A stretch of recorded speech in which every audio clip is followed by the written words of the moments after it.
Hello guys, कसे आहात? तर हे बघा, इकडं साऊ माझ्याशी मला बोलत होती, मम्मा मला चहामध्ये बिस्किट बुडवून दे. मग मी तिला बिस्किट बुडवून दिलं आणि मी पण खाल्लं. आणि मग मी लागले स्वयंपाकाच्या तयारीला, कारण साऊला खूप म्हणजे खूप जास्त भूक लागलेली होती. मग मी तिच्यासाठी बनवणार होते वरण भात. मग मी ती मुगाची डाळ घेत होते आणि भात पण म्हणजे एका साईड करून भात पण ठेवलेला होता मी, आणि मुगाची डाळ मस्त धुवून घेतली 2 पाण्याने आणि गॅसवरती ठेवली. मी तिच्यामध्ये टाकले होते मिरची, शिजायच्या टायमालाच मिरची टाकली होती, तेल टाकलं होतं थोडंसं आणि मी शिजायला ठेवून दिली तोपर्यंत. मग मी ती डाळ शिजूस्तर साऊसोबत थोडंसं खेळत होते. आणि इकडं बघा, मी डाळ पण ठेवली होती. मग आता इकडं भात पण चाललेला होता.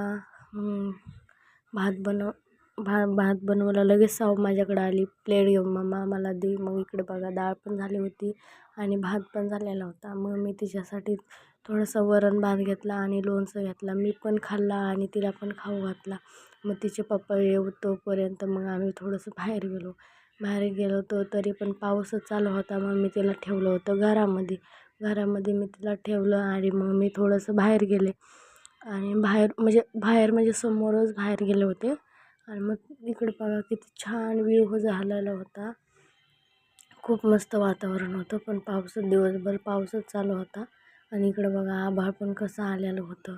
मग घरामध्ये आले, थोडंसं तिच्यासोबत खेळले, मी तिला झोका दिला, तिला पोट भरून जेवू घातला. असा होता माझा आजचा दिवस. बाय.